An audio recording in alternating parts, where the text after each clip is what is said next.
Hello, everyone. So this is joint work with Pierre Blanchard, Nick Hyam, and Sri Pranesh from the University of Manchester, and Florent Lopez from the University of Tennessee. So just to give a little bit of background, I wanted to start with a little table that illustrates how diverse and complicated the floating point landscape has become today. Like a few years ago, the usual precisions scientific codes could use were single or double. Nowadays, we have a lot more options to choose from. In particular, the half precisions. Well, anyway, the FP16 and BFloat16 precisions have attracted lots of interest. Essentially, there are two main formats, so FP16 and BFloat16, that are widely supported in hardware, and there are differences in the trade-off they try to find between the range of representable values and the machine precision. And the landscape is getting even more complicated in the recent years with the emergence of some units that are not just using one of these precisions uniformly, but mixing them together. And so an important example of such a unit are the tensor core that are available on the latest GPUs, so the Volta V100. So these units are able to perform a 4x4 matrix multiplication AB plus C, where the matrices A and B are stored in FP16, and the matrices C and D can be stored either in FP16 or FP32. So they are mixed precision. And furthermore, they are able to do so in just one clock cycle. So in a way, they generalize fused multiply add units to block matrices. So we have started calling them block FMAs. The consequence of this block FMA thing is that they achieve extremely high speeds. So these particular units are up to 8 times faster than FP32. But their mixed precision nature makes the algorithms that want to use them more complicated to analyze and more complicated to understand and to predict their numerical behavior. Okay? So that's the main objective of this work, which is to do some new analysis to better understand these units and to decide, how to best use them, how to best set the parameters that they have. So to that aim, we are introducing a general framework of block FMA units. So essentially, we have matrices A and B of arbitrary sizes. The inner dimension of matrices A and B we call little b. That's the one that matters the most for analysis purposes. And then we have essentially two precisions, U low, U high. A and B are in precision U low. C and D can be either in precision U low or in a higher precision, U high. And then the question is, how do we actually compute this thing? So we're going to model this with as generally as possible. So the multiplications we will call the precision U mul.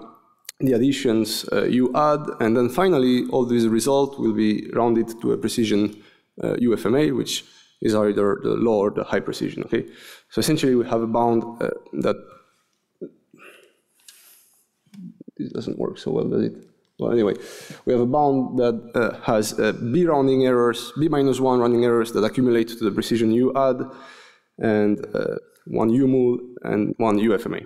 Okay, and then we can consider different choices of these precisions. If we take U add and U mul to be 0, so that's we do the product AB in full precision, then what we actually have is a true FMA, okay, in the sense that we are producing only one rounding error per element of D.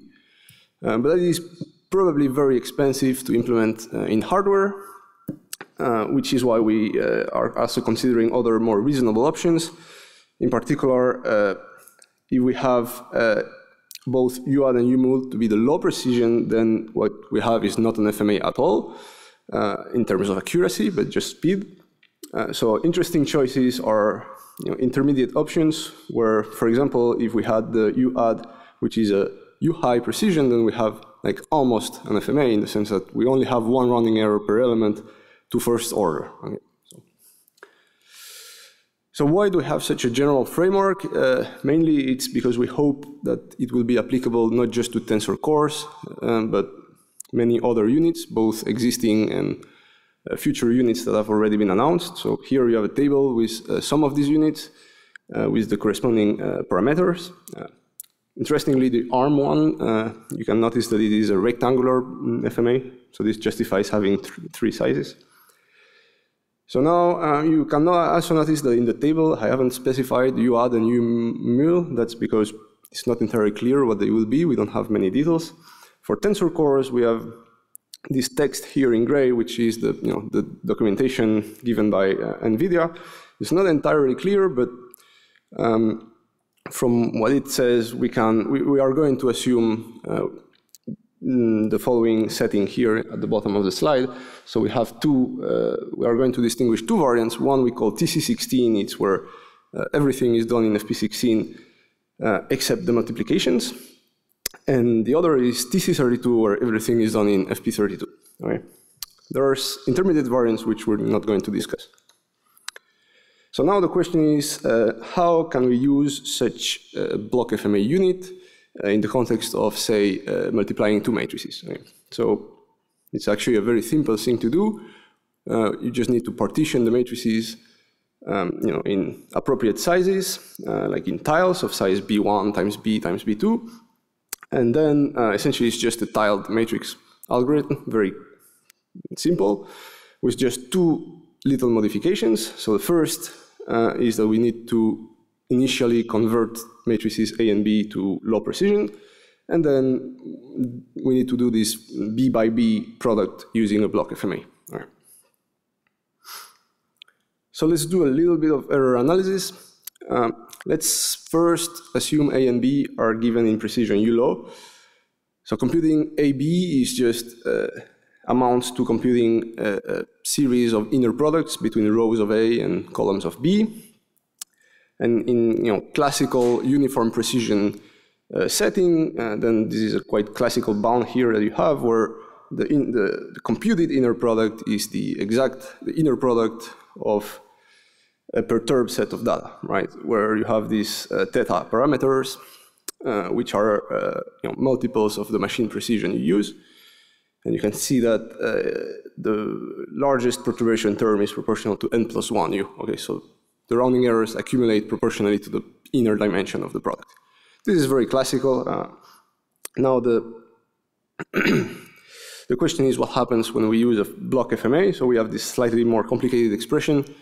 Don't be scared by it, because what it says is really simple. It just says that we're going to group together the entries by chunks of size B, and then we're going to do the multiplications in precision UMul. We're going to sum these chunks of size B in precision UAdd, and then all these chunks we're going to combine them in precision UFMA. Okay. So we obtain the bound at the bottom of the slide. So we have n over B rounding errors of order UFMA that accumulate, and then B minus 1 UAdd and 1 UMul. Okay. So this is for one component of matrix C. Now we have essentially the same bound that holds component-wise for the entire matrix. So computed C satisfies the bound there. But remember, this is assuming the A and B matrices are given in precision U low, right? So now we must account for the conversion, which in general we must do. And so we have some additional perturbation terms, delta A and delta B, that are of order U low. Okay, so if we inject them into the previous bound, we end up with one more term. So we have the accumulation of rounding errors, which is what I've already described, and now we have an additional 2 times U low term, okay, which accounts for the conversion. So this is not such a complicated bound, but it's very much parameterized. So now let's try and see what it actually becomes when we make choices on these precisions. So in this table, we compare 8 different variants. At the 2 extremes of the table, you have just the standard uniform precision algorithms in precision U low or U high. And in between, you have all the mixed precision block FMA choices. Right? So the first choice is everything in precision U low, right? Except the multiplications. So as you can see on the top of the slide, we're going to assume the multiplications are done in precision U high. They don't really matter anyway. So if both UFMA and UAD are equal to ULOW, then we can see that the bound is reduced, the error bound is reduced by roughly a factor B. So this is just because we have used a blocked sum, right? We have used chunks of size B and so on. So this is quite classical in error analysis. The second more interesting option is when we are starting now to consider the additions done in some higher precision. But you can see that when UFMA is a ULOW precision, then it's actually not very useful to do that because we are only reducing the second order term. Okay? So we don't really have an accuracy gain that is interesting. However, that is a very different picture if we now have UFMA that is high. Okay? UFMA, remember, it's the precision of the FMA, the one that you keep rounding to, okay, every 4x4 product. So that's when you take that to be U high, now we have a reduction that is much larger. Okay? We are essentially dropping the dependence on n, the problem size, from the first order term. Okay? So we have a reduction that is essentially a factor of n over 2, except if n is very large. In that case, the second order term starts dominating, and we have a reduction of ULOW over U high, which is like several orders of magnitude, right? So UFMA equal U high is a very interesting idea, and you can see that having a more accurate UAD is not very useful. Like a little bit, we are supposed to have like a factor B in the second order term if n is very large, but essentially the conclusion, I think it's pretty clear. It's UFMA we should care about. It's really critical. UAD less so. Okay? So now let's specialize these bounds to the actual unit that we're interested in for now, which are tensor cores. So we have 4 variants. At the both extremes of this table, we have standard FP16 and FP32 methods. In the middle, we have the 2 tensor core variants I already mentioned. And here in the figure, I'm showing the component-wise error for a matrix product whose inner dimension is the n x-axis. Right? So you can see that, of course, FP16 is a lot less accurate than FP32. And now, if we look at TC16, so this is where UFMA is equal to U16. We have some gain that is due to the blocked summation, but essentially the gain is not that interesting, right? It's like a factor 4, theoretically. Whereas if we now look at TC32, that is a lot more interesting, right? Because we've dropped the dependence on n, so we are able to fight for longer the accumulation of rounding errors, and now the benefit of having mixed precision implementation is a lot clearer, right? And this comparison should be accompanied by a performance comparison, just to know what is the performance cost of having these more accurate versions. And so actually here we're showing the teraflops per second, so higher is better, and you can see that both TC16 and TC32, so both variants for large enough matrices behave comparably. So essentially our conclusion is that TC32 is a much more accurate variant, and it achieves this accuracy boost with almost no performance loss, right? So now let's move on to LU factorization. So again, how are we going to implement matrix factorization using a block FMA? Well, it's really easy. We just partition the matrices in blocks of size B, and we are having a blocked LU factorization, very classical, and the red parts is what is different. So we just need to convert each panel after panel to low precision before using them in the update with a block FMA. Okay. I'm not going to show you the error analysis. It's technical, but at the same time very similar to the matrix multiplication case. You can tell the algorithm heavily relies on matrix products, so it shouldn't come as a surprise that the bounds are very similar. For what is of the experiments, the figure shows here the error for LU factorization, and you can see we have similar trends where the mixed precision tensor core variants are a lot more accurate than FP16, and especially the TC32 one, right? Which is strikingly almost as accurate as FP32. Right? And in terms of performance, same trend. Both tensor core variants behave comparably. So interestingly, our analysis applies to some recent work using tensor cores for iterative refinement by Azam, Haidar, and his co-authors, who essentially in this figure look at the performance of using iterative refinement to reach a double precision solution of a linear system. So the red curve is just using a double precision factorization, so that's obvious. The purple one uses a single precision factorization, so it needs to iterate a little bit, but not too much. The number on the curves are the number of iterations. The dark blue one is a half precision factorization, and the light blue one is using tensor cores, okay, so mixed precision.